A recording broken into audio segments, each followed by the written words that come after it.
Hey, Nish here, and today I'm reviewing Huel Hot and Savoury, which they released a few months back. This is basically a nutritionally complete instant meal, but compared to the Huel powder which I reviewed previously, instead of being a liquid matrix sludge kind of thing, it's more of a real meal. They have like real flavors like curries and chilies. I've got the Mexican chili flavor that I got, and basically they were sending out one of these for free with an order, so I was like, why not try it out? Today I'm going to take you through the nutrition, the experience making it, and generally my thoughts overall, and try and wrap it up with a conclusion to take away. So nutrition is, again, always kind of the cornerstone of any Huel product, and the Huel Hot and Savoury doesn't disappoint in that respect. One portion, again, is 400 calories, and that comes from 95 grams of the dry product, and then the macronutrient breakdown for this is 13 grams of fat, 38 grams of carb, 24 grams of protein, and a whopping 14 grams of fiber. I should say it varies a little bit between the flavors, but they're generally about the same. Again, this is really impressive, especially for a vegan meal, and I think by all sort of metrics, it's a good, healthy, balanced meal. Of course, it's not a professional opinion. The ingredients are largely the same as the powder, so you've got stuff like brown rice, pea protein, flaxseed. They do add some extra ingredients to make it more like food, so I think they add a bit of like vegetable oil, and in this Mexican chili they added peppers and chilies just to make it more like food, I suppose, and beans. A lot of the pros of the Huel Hot and Savoury are similar to what I talked about in terms of the powder. The fact that you can measure it out means you can easily calorie control your portions. Because it's powder form, again, there's no food waste. It's not going to go off, and you only use as much as you need. So I think these are great benefits for the environment. And yeah, that's about as far as nutrition goes. So you can make Huel Hot and Savoury in a couple different ways. One way is to put it in a bowl, add boiling water, cover it, and leave it. That's what I'm showing you in the video now. The other option is to add cold water and microwave it, which I haven't tried, but I think both methods are pretty similar. Now, what I actually did when I tried it for the first time is thought I'd video it, so I can show you the clip of me eating it for the very first time right about now. So here is the finished product. As you can see, it's not the most appetizing thing in the world I've ever seen, to be quite honest. It does smell kind of Mexican-y and kind of tomato-y. So let's see how it tastes. Okay,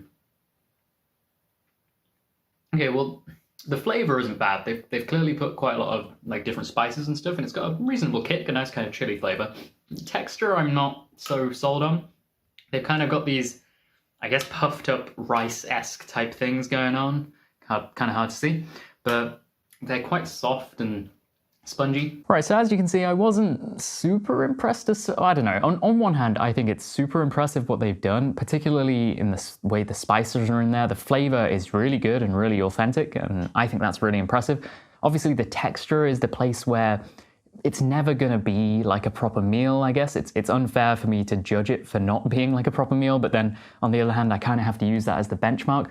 So those little kind of puffy bits, they weren't like, I guess they're meant to be kind of like rice, but they're not quite like rice, but yeah, they kind of hydrate and fizz up. One thing is that you can add different amounts of water to either make it thicker or thinner, so I use the standard amount.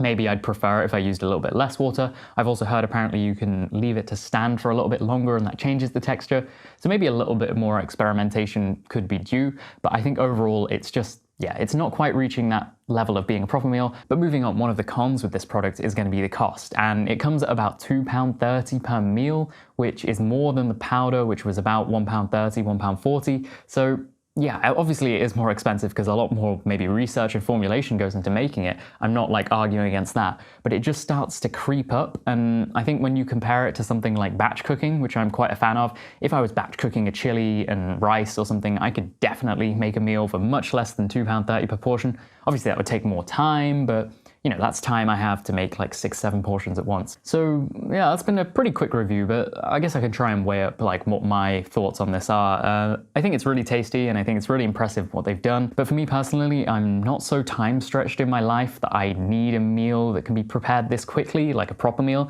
Like the powder is useful because it is literally instant and you can glug it down and that's done. But in terms of replacing actual meals, I don't really have the need for that. But if you do, then I think it's a really good option because you wouldn't get as bored because there's quite a few flavor options. I personally won't be buying it, but if you're interested, I've put a referral link in the description if you want to try out any of their products, and I get a small discount as well. Thanks very much for watching. Let me know again if you think this is an absolutely crazy idea and you can't believe anyone would even try it, because yeah, it's always interesting to get other people's points of view. But if you tried it as well, let me know your opinion. And yeah, subscribe for more to the point content, and I'll catch you in the next one.